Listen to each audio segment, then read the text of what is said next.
The fairy tale you thought you knew is older than Christianity itself. Tell me where you're watching from and what time it is there. Drop it in the comments.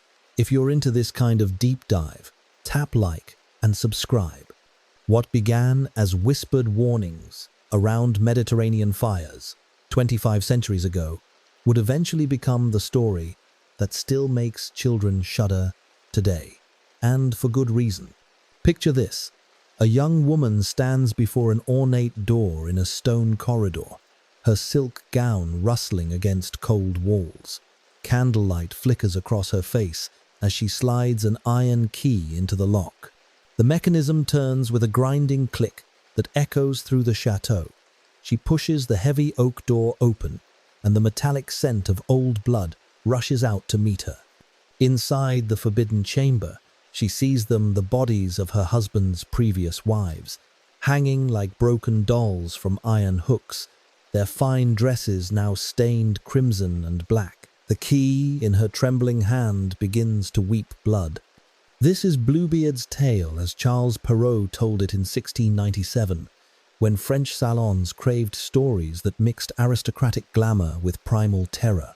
But Perrault was merely the latest curator of something far more ancient, a narrative that had been evolving for millennia, carrying within it the deepest fears and forbidden knowledge of human civilization. Bluebeard himself cuts an unforgettable figure. His wealth draws suitors despite his most disturbing feature, a beard the color of deep ocean water, an unnatural blue that marks him as something other than human. When he chooses a wife from among two sisters, he seems the perfect gentleman, showering her with gifts, granting her access to every room in his vast estate, every room except one. The test arrives when business calls him away. He places a small iron key in her palm, its metal cold against her skin. This opens the door to the chamber on the ground floor, he tells her, his blue beard catching the morning light. You may go anywhere you wish in my absence, anywhere but there. The moment his horse's hooves fade into the distance, curiosity begins its work. She tours the house with growing restlessness, examining tapestries depicting biblical scenes and ancient hunts, running her fingers along gilt furniture and carved coffers. But always her thoughts return to that key, heavy in her pocket like a guilty secret. When she finally descends to the ground floor, her footsteps echo against flagstone. The forbidden door stands before her, iron-bound and imposing. The key slides into the lock as if it belongs there. The chamber beyond holds its grisly collection, not just bodies, but the remnants of lives. Torn wedding dresses, scattered jewelry, strands of hair that catch the light like spider silk. In her shock, she drops the key. When she retrieves it, the metal has absorbed blood from the stone floor, blood that refuses to wash away no matter how she scrubs. The stain spreads like guilt made visible, marking her transgression with permanent evidence. Bluebeard returns unexpectedly, his eyes immediately finding the stained key. You have been in the chamber, he says, his voice carrying the weight of inevitable judgment. She denies it, but the blood-stained key tells the truth she cannot speak. He drags her toward the chamber, promising she will join his collection before the sun sets. Her salvation comes through sisterhood. Her brothers arrive just as Bluebeard raises his blade, their swords finding his heart before he can complete his final murder. The wives receive proper burial, the chateau becomes her inheritance, and the blood-stained key disappears into legend. But here's what Perrault's version conceals. This story's DNA stretches back through Roman amphitheaters and Greek temples to Bronze Age settlements, where similar tales served as more than entertainment. Modern scholars have traced its motifs to myths that predate the New Testament by centuries, suggesting we're not dealing with a simple fairy tale, but with one of humanity's most persistent psychological patterns. Marina Warner's 1995 analysis revealed oral antecedents flowing through Brittany and Normandy long before Perrault committed them to print. These weren't just regional variations, they were fragments of something ancient breaking through into the modern world. What secrets did those ancient storytellers embed in tales of murderous bridegrooms and forbidden chambers. And why does this particular combination of curiosity, transgression, and bloody consequence continue to resonate across cultures that have never had contact with each other? The answer lies buried in humanity's oldest fears and in archaeological evidence that suggests our ancestors knew something about the human psyche that we're only beginning to rediscover. The first person to commit Bluebeard to paper wasn't trying to preserve ancient wisdom, he was making a joke at the expense of uppity wives. Understanding how this tale transformed from aristocratic satire into universal warning reveals the hidden mechanisms by which humanity's deepest stories spread and evolve. Charles Perrault sits in his study on a winter evening in 1695, quill scratching across parchment as he shapes stories for an exclusive circle of Parisian intellectuals. Around him, the scent of beeswax candles mingles with ink and the musty smell of leather-bound volumes. He's crafting what will become Histoires ou Contes du temps passé, but his Bluebeard tale carries a sharp edge his modern readers rarely notice. In Perrault's original manuscript, circulated among his salon friends as Contes de ma mère Loy, the story functions as sophisticated social commentary. The aristocratic audience would have recognized the target immediately: wives who pry into their husbands' affairs, who refuse to accept the boundaries of proper marriage. The blood-stained key serves as a symbol of feminine curiosity gone wrong, and Bluebeard's violence represents the extreme but legally justified response to wifely disobedience. When Perrault publishes the official version in 1697, Paris is buzzing with tales of marital scandals among the nobility. The timing isn't accidental. His Bluebeard reflects contemporary anxieties about women's growing influence in salon culture, where intelligent conversation and wit were beginning to challenge traditional gender hierarchies. But something unexpected happens once the story escapes the rarefied atmosphere of French literary circles. The chapbook publishers of the early 18th century strip away Perrault's sophisticated irony, leaving behind a tale that works on a much more primal level.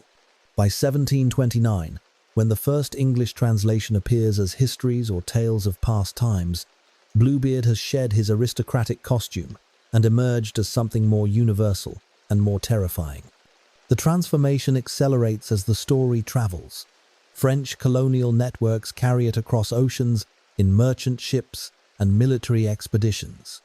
In the Caribbean, African slaves blend it with their own traditions of dangerous shapeshifters and testing spirits. Southeast Asian communities recognize echoes of their own tales about demon husbands and supernatural trials. The story adapts, taking on local colors while preserving its essential DNA.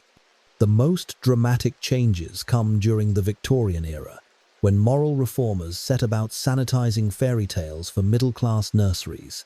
Publishers like Andrew Lang walk a careful line. His 1889 Blue Fairy book preserves the gruesome deaths, but frames them as the inevitable consequence of disobedience.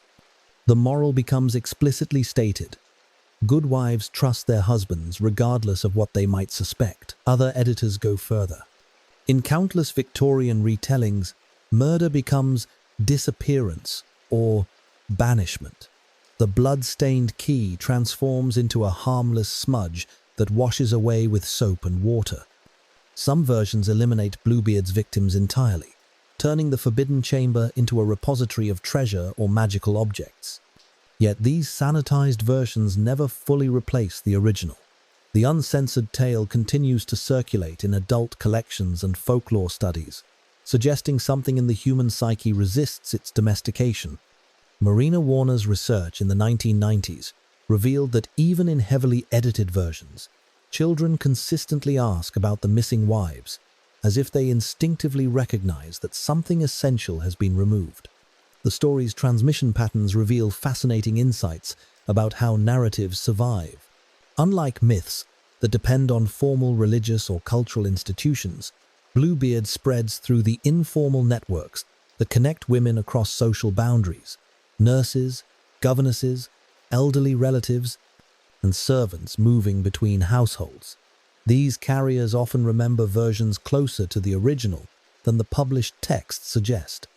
By the mid-19th century, collectors working for the emerging field of folklore begin documenting oral variants that had never appeared in print.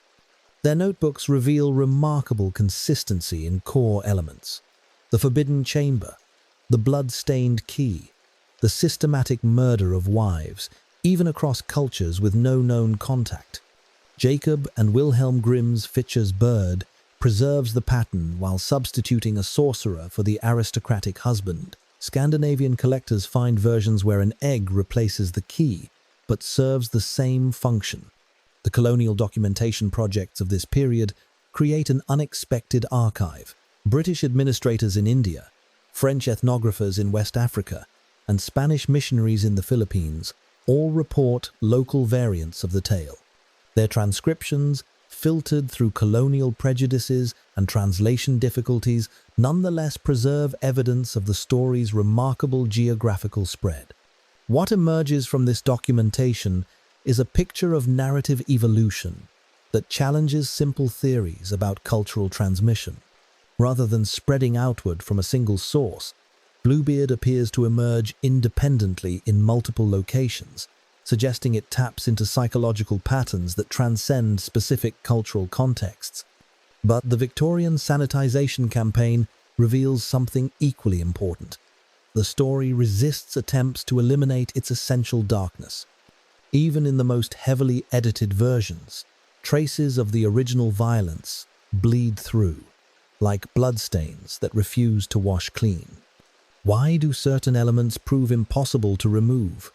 What psychological or cultural function do they serve that makes them indispensable to the story's power? The answer lies in the tale's formal structure, a pattern so ancient and so precisely calibrated that attempts to modify it inevitably weaken its effect.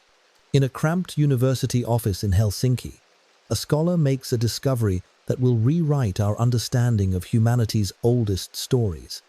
This revelation doesn't just change how we see Bluebeard, it exposes the hidden architecture underlying thousands of tales that have shaped human consciousness for millennia. Professor Antti Arn sits surrounded by filing cabinets stuffed with index cards, each containing a carefully catalogued folk narrative.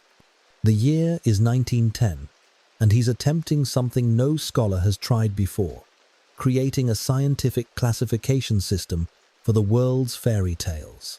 The smell of pipe tobacco mingles with dust from ancient manuscripts as he sorts through variations of stories collected from Finland to Morocco, Ireland to Indonesia. His methodology is revolutionary. Instead of treating each regional version as a separate entity, Arne searches for underlying structural patterns, what he calls tale types. Like a taxonomist studying species, he identifies the essential DNA that remains constant even as surface details change across cultures and centuries. When he encounters the Bluebeard variants, something extraordinary emerges from his data. The tale doesn't fit neatly into his emerging categories. Its core pattern, the forbidden chamber motif, combined with the test of obedience, appears in two distinct classificatory families. Later scholars working with Stith Thompson and Hans-Jörg Uther will assign it ATU 312, the giant killer and his dog brother, while cross-referencing it to ATU 311, rescue by the sister. But the classification numbers tell only part of the story. The real revelation comes when Arne examines the motif codes Thompson's systematic indexing of narrative elements. 3 codes dominate the Bluebeard pattern: C611, Forbidden Chamber, S51, Blood-Stained Key, and S261, Test of Obedience. These aren't random combinations. They form what contemporary narrative theorists recognize as one of humanity's most persistent psychological patterns. The age calculations prove even more startling. While Perrault's 1697 text makes the story officially 328 years old, the motif evidence points to origins stretching back 25 centuries. The Forbidden Chamber appears in Greek myths from the 5th century BCE. The test of obedience, through a blood-marked object, traces to Roman ritual practices. The pattern of systematic wife murder connects to Bronze Age narratives preserved in fragmentary texts and archaeological evidence. Here's where the academic detective work becomes thrilling. Jack Zipes's 2013 analysis identifies specific parallels between Bluebeard's forbidden chamber and the myth of Perseus discovering Medusa's lair, or Psyche's forbidden glimpse of Cupid. These aren't casual similarities, they represent identical psychological structures playing out across different cultural contexts. The mathematics becomes inescapable. If these motif parallels reflect genuine historical connections rather than coincidental similarities, then the narrative pattern underlying Bluebeard reaches back approximately 24 to 25 centuries. The story you know from childhood fairy tale collections carries genetic material from the classical Mediterranean world. But here's what makes this discovery genuinely revolutionary. The pattern doesn't just appear in Western traditions. Thompson's motif index reveals the same combination of elements: forbidden spaces, blood-marked objects, tests of feminine obedience in cultures with no documented historical contact. Aboriginal Australian dreamtime stories include trials where women face punishment for entering sacred spaces. Pre-Columbian American traditions feature tales of husbands who test wives through supernatural means, often involving chambers filled with the remains of previous victims. The implications challenge everything scholars thought they knew about cultural transmission. Either this narrative pattern spread through ancient trade networks we haven't yet discovered, or it emerges independently from psychological structures so fundamental they transcend cultural boundaries. Maria Tatar's 1987 research provides the missing piece. Her analysis of initiation rituals across cultures reveals that the Bluebeard pattern mirrors actual ceremonial practices used to mark transitions from girlhood to womanhood. The forbidden chamber represents liminal space, the dangerous threshold between states of being. The blood-stained key functions as a marker of irreversible change, like menstrual blood or ritual scarification. This connection transforms our understanding of the tale's function. Rather than simple entertainment or moral instruction, Bluebeard preserves ancient wisdom about psychological development. The heroine's transgression and survival represent successful navigation of the passage from innocence to knowledge, even when that knowledge comes at terrible cost. The scholarly consensus emerging from this analysis suggests Bluebeard operates on multiple temporal levels simultaneously. Its surface narrative reflects early modern anxieties about marriage and feminine curiosity. Its deeper structure preserves Bronze Age and Iron Age ritual knowledge. Its psychological core taps into patterns that may be as old as human consciousness itself. Marina Warner's 1995 fieldwork adds the final element to this picture. Her documentation of oral variants still circulating in Brittany and Normandy reveals versions that predate Perrault by centuries, carrying details that connect directly to medieval and ancient sources. These aren't degraded copies of literary texts, they're living fossils, preserving narrative genetics from humanity's deep past. The evidence converges on an unavoidable conclusion. When children listen to Bluebeard today, they're receiving information that has been transmitted across more than 2 millennia of human history. The story functions as a time capsule, carrying forward psychological and cultural knowledge that predates Christianity, Islam, and Buddhism. But if this ancient pattern has survived so long, what specific wisdom does it preserve? What did our ancestors understand about human nature that they felt compelled to encode in this particular combination of forbidden knowledge and bloody consequence? The answer lies hidden in the story's symbolic architecture, a code that reveals disturbing truths about power, sexuality, and the price of female curiosity. In a remote village in 6th century Brittany, a woman discovers her husband's secret, and the same horror that would echo across continents for the next 1500 years. These parallel discoveries reveal that some human fears transcend geography, language, and time itself, suggesting our species carries shared psychological blueprints that surface independently across isolated cultures. The salt wind whips across the Breton coastline, as Tryphene, wife of the chieftain Connemore, descends into the stone foundations of his fortress.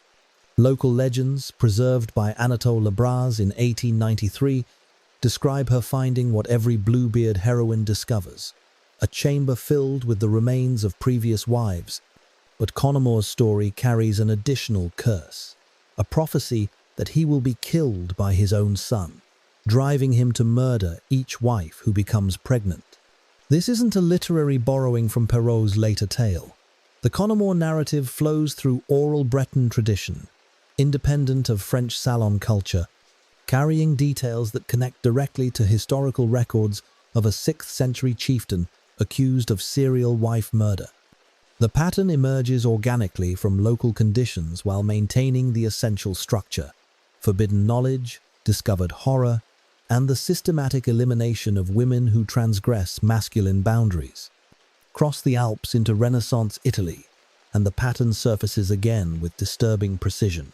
Giovanni Francesco Straparola's Il Marchese di Saluzzo, published in the 1550s, presents a nobleman who tests his wife's obedience through escalating cruelty. While Straparola's version focuses more on psychological torture than hidden chambers, the core elements remain: a powerful husband, a series of tests, and the implicit threat of joining previous victims who failed to meet his standards. The German forests yield their own variant through the brothers Grimm. Their Fitcher's bird, collected as Tale 46 in 1812, transforms Bluebeard into a sorcerer who lures young women to his house in the woods. The heroine discovers a basin filled with the dismembered bodies of her predecessors, marked by blood that refuses to wash away. But the Grimm version adds a crucial element. The third sister outsmarts the sorcerer, reassembles her murdered siblings, and orchestrates their collective revenge. Travel north to Scandinavia, and collectors like Peter Christen Asbjornsen and Jørgen Moe document the rich farmer's daughter in the 1840s. Here, the forbidden chamber test involves an egg instead of a key. When the heroine drops it in shock at discovering the bodies, bloodstains appear that mark her transgression. The substitution of egg for key reveals the pattern's flexibility while preserving its psychological function, a fragile object that absorbs guilt and makes transgression visible. Perhaps most remarkably, the pattern jumps across the Atlantic and transforms within African-American folklore.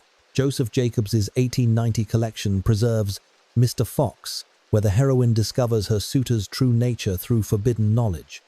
The tale includes the haunting refrain, "Be bold, but not too bold," which serves the same function as Bluebeard's warning about the forbidden chamber. The heroine's survival depends on her ability to balance curiosity with caution, transgression with discretion. But these documented variants represent only the visible portion of a much larger phenomenon. Colonial administrators and missionaries throughout the 19th century reported similar tales from locations as diverse as West Africa, Southeast Asia, and the Pacific Islands. Their fragmentary accounts describe local stories featuring dangerous husbands, forbidden spaces, and the systematic murder of wives who discover hidden secrets. The Aboriginal Australian tradition includes dreamtime stories where women face severe punishment for entering sacred spaces reserved for men. While these tales serve different cultural functions than European Bluebeard variants, they share the essential pattern: feminine curiosity leading to forbidden knowledge, followed by violent consequences that serve as warnings for future generations. Pre-Columbian American traditions preserved in Spanish colonial documents describe similar narratives among Aztec and Maya cultures. These stories feature supernatural husbands who test mortal wives through trials involving hidden chambers or forbidden objects. The parallels extend to specific details: blood that marks transgression, systematic elimination of previous victims, and the heroine's salvation through external intervention. What makes this global distribution so significant isn't just the geographical spread, it's the precision with which core elements remain consistent even as surface details adapt to local conditions. The forbidden space appears whether it's a stone chamber in a French chateau, a basin in a German forest cottage, or a sacred grove in an Australian outback story. The blood-marked object functions identically, whether it's an iron key, a white egg, or a ritual artifact. This consistency suggests the pattern serves a universal psychological function that transcends specific cultural contexts. Rather than spreading through historical contact or literary influence, it emerges independently wherever human societies grapple with questions of power, sexuality, and the dangerous allure of forbidden knowledge. Carl Jung's concept of archetypal patterns provides one framework for understanding this phenomenon. The Bluebeard structure might represent what he called a collective unconscious element psychological content shared across human cultures regardless of historical contact. But recent research in evolutionary psychology offers alternative explanations. Perhaps the pattern reflects adaptive behaviors that helped our ancestors navigate dangerous social situations involving powerful males and sexual competition. The implications extend beyond academic theorizing. If this narrative pattern emerges independently across isolated cultures, what does that tell us about the human psyche itself? What universal fears or developmental challenges does it address that remain constant across vastly different social contexts? The answer lies buried in the story's symbolic language, a code that reveals uncomfortable truths about sexuality, power, and the price our species has always paid for knowledge that challenges masculine authority. Every object in Bluebeard's chateau carries information encoded by Bronze Age ritual specialists, and the most disturbing symbol isn't the blood-stained key.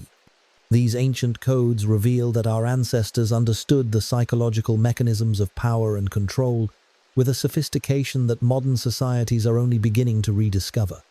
Deep in the chateau's stone foundation, where torchlight flickers against damp walls and the air tastes of iron and decay, lies a chamber that functions as more than a simple hiding place for bodies. The space itself operates according to principles that predate written language, architectural psychology designed to trigger specific responses in the human nervous system. The chamber's placement below ground level isn't accidental. Cross-cultural analysis reveals that underground spaces in ritual contexts represent the realm of the dead, the unconscious, and forbidden knowledge.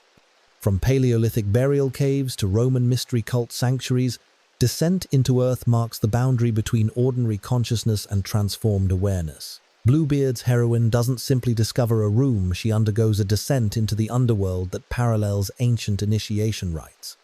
The key itself encodes multiple layers of meaning that reveal the sophistication of its creators. On the surface level, it represents domestic authority, the power to open and close, to grant or deny access, but ethnographic studies of metallurgy in early agricultural societies reveal deeper significance. Iron keys in European folklore consistently symbolize the transition from maiden to woman, their cold metal representing the harsh realities of adult sexuality and marriage. The key's transformation into a blood-weeping object reflects ancient beliefs about sympathetic magic, the principle that objects can absorb and transmit spiritual or emotional states. In this case, the blood that refuses to wash away functions as what anthropologists call a pollution marker, permanently identifying the bearer as someone who has crossed a forbidden boundary. Similar concepts appear in purification rituals across cultures: menstrual blood in coming-of-age ceremonies, ritual scarification in initiation rites, and ceremonial marking of taboo violations. But the most complex symbol requires examining Bluebeard's most distinctive feature, his unnaturally blue beard. Marina Warner's 1995 analysis reveals that blue held specific meaning in early modern European color symbolism. It represented death, melancholy, and supernatural otherworldliness. Unlike natural hair colors that mark human identity, blue hair signals something beyond normal categories. The choice of blue becomes more significant when examined through the lens of ancient metallurgy cults. Archaeological evidence from Bronze Age sites reveals that blue pigments derived from lapis lazuli, Copper compounds, or woad, required sophisticated chemical knowledge and extensive trade networks. Blue objects marked elite status and supernatural power. Bluebeard's beard doesn't just look unnatural, it displays mastery over rare materials and esoteric knowledge. This connects to a broader pattern of symbolic encoding that reveals the tale's ritual origins. The repeated emphasis on iron objects, keys, locks, hooks for hanging bodies, reflects what archaeologists call the Iron Age transformation of European societies. The shift from bronze to iron technology coincided with fundamental changes in social organization, religious practices, and gender relationships. Tales featuring iron objects as agents of testing and transformation preserve cultural memory of this pivotal transition. The murdered wives themselves function as what ritual specialists call liminal figures, beings caught between life and death, presence and absence. Their preservation in the chamber creates what anthropologist Victor Turner identified as a ritual stockpile, accumulated power that can be accessed through proximity to the sacred, dangerous space. The heroine's encounter with these figures initiates her into knowledge that previous generations of women died to obtain. The bloodstain's refusal to wash away reflects ancient concepts about indelible marking that transcends physical cleaning. Similar motifs appear in initiation rituals worldwide. Tattoos that mark tribal membership, scars that record spiritual achievement, and stains that permanently identify individuals who have undergone transformation. The blood doesn't just mark transgression, it records successful passage through a dangerous threshold. Consider the tale's numerical patterns, which reveal additional layers of ritual significance. 3 attempts, 3 sisters, 3 tests. These repetitions reflect what cognitive anthropologists call ritual triplets, structuring patterns that appear consistently in ceremonial contexts because they match optimal learning and memory formation in human psychology. The number 3 creates narrative tension while providing sufficient repetition for pattern recognition and psychological integration. The chateau itself functions as what archaeologists term a ritual landscape, built environment designed to channel movement and consciousness according to specific patterns. The heroine's journey from public rooms through increasingly private spaces to the underground chamber mirrors the structure of ancient mystery cult initiations, where participants moved through architectural sequences designed to produce graduated revelation and psychological transformation.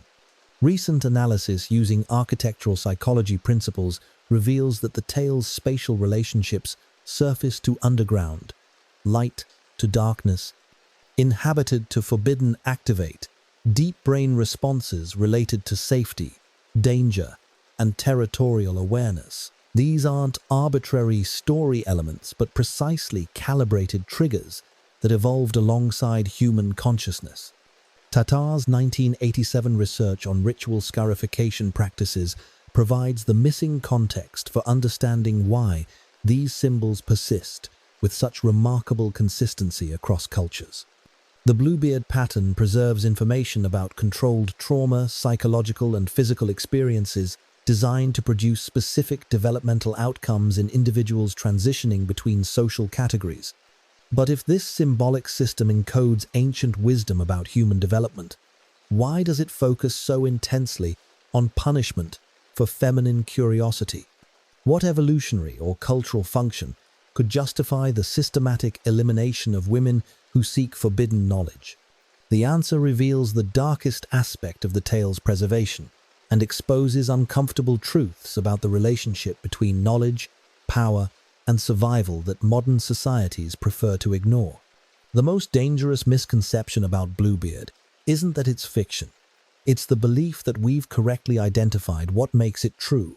Modern interpretations have created a fog of assumptions that obscures the tale's actual function, leading us to miss crucial insights about how power, violence, and storytelling intersect in human societies.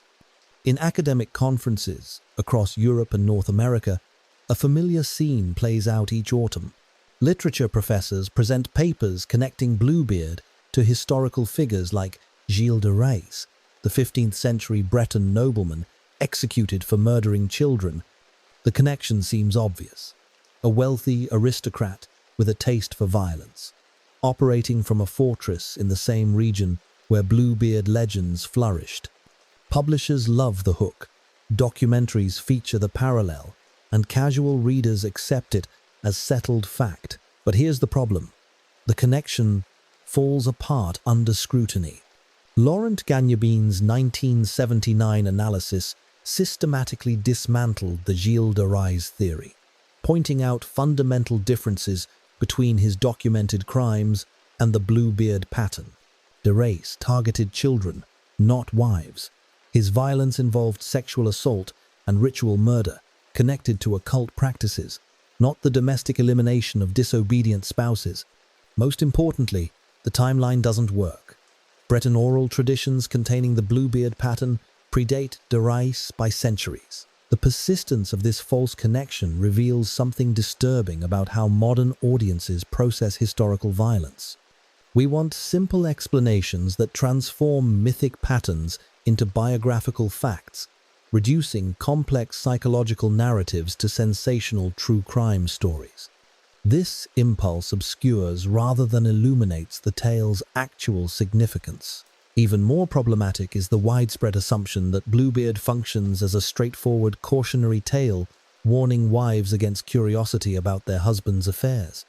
This reading, popularized by Victorian moral reformers and echoed in countless children's literature analyses, fundamentally misunderstands the story's psychological mechanics. If Bluebeard simply taught feminine obedience, why would it persist across cultures where women hold vastly different social positions? Marina Warner's 1995 research challenges this interpretation by examining what the tale actually rewards and punishes. The heroine's transgression opening the forbidden door leads not to permanent punishment but to liberation. She survives, inherits wealth, and gains knowledge that previous generations died to obtain.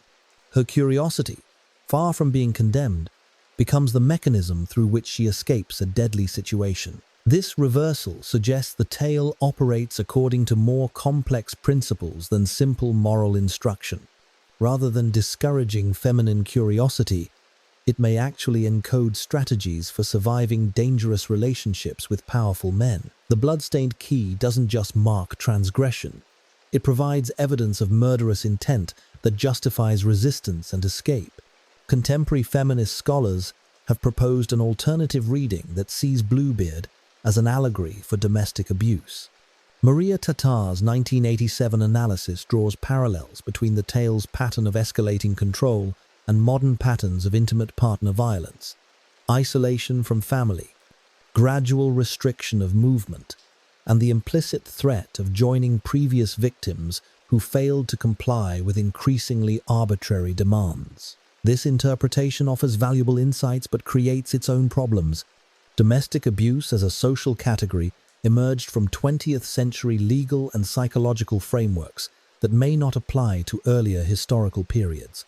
Projecting modern concepts backward risks anachronism, reading contemporary meanings into ancient symbols that served different functions in their original contexts. More fundamentally, the domestic abuse reading assumes the tale's primary function involves representing realistic social situations rather than encoding ritual or psychological information. While Bluebeard certainly reflects anxieties about marriage and masculine violence, reducing it to social realism ignores the supernatural elements that define its structure.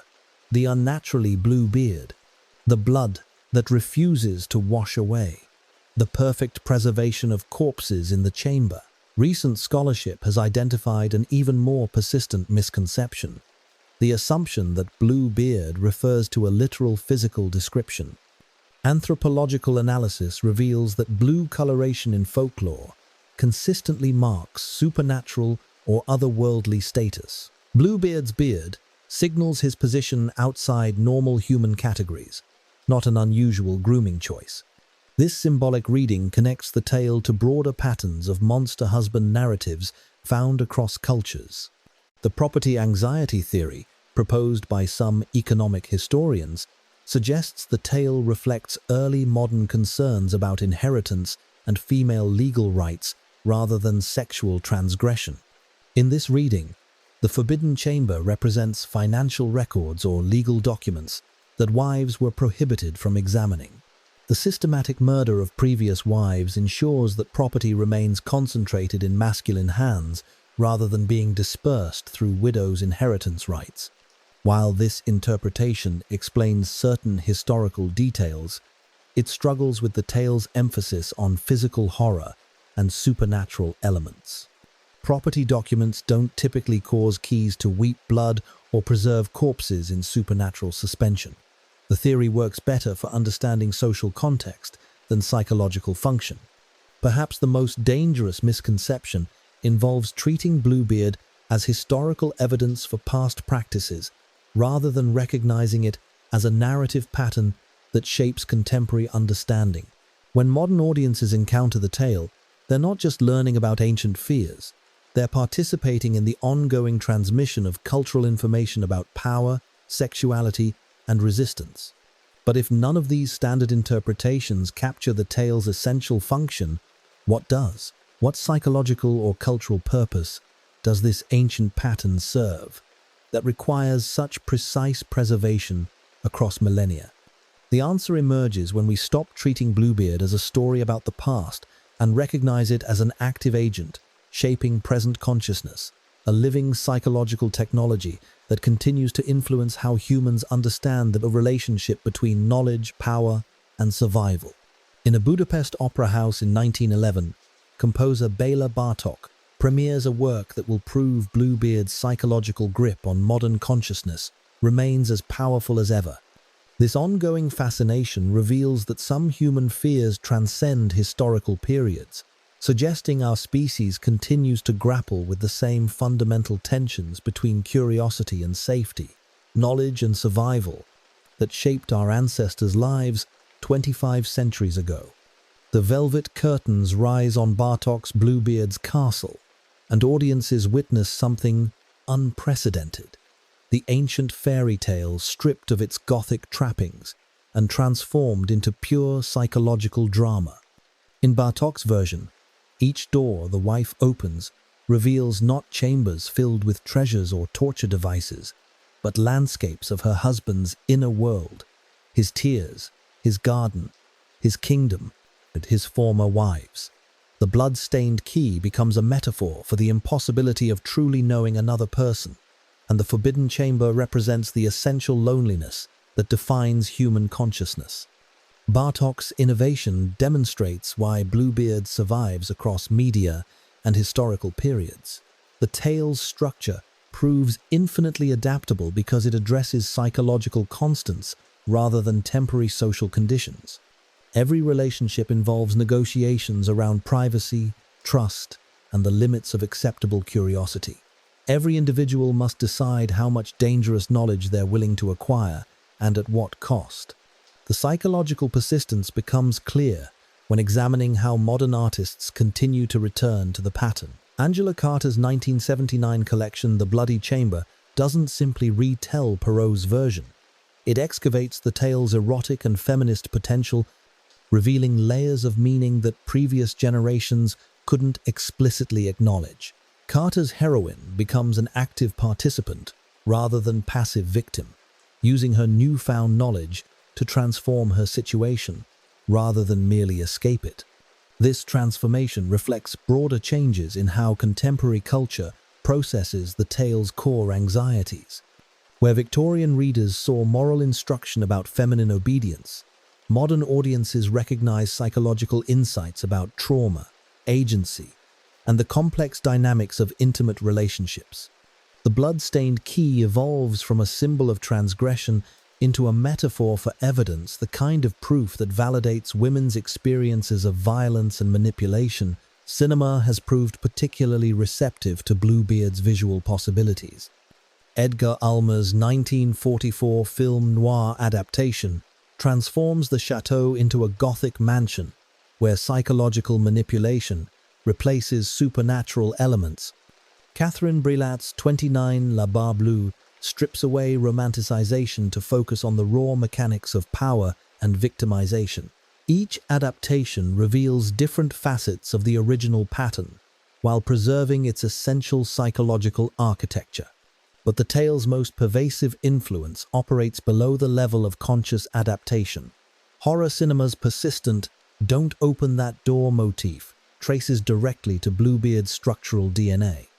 From Hitchcock's Psycho to contemporary films like Crimson Peak, audiences experience the same mixture of anticipation and dread that defines the Forbidden Chamber sequence.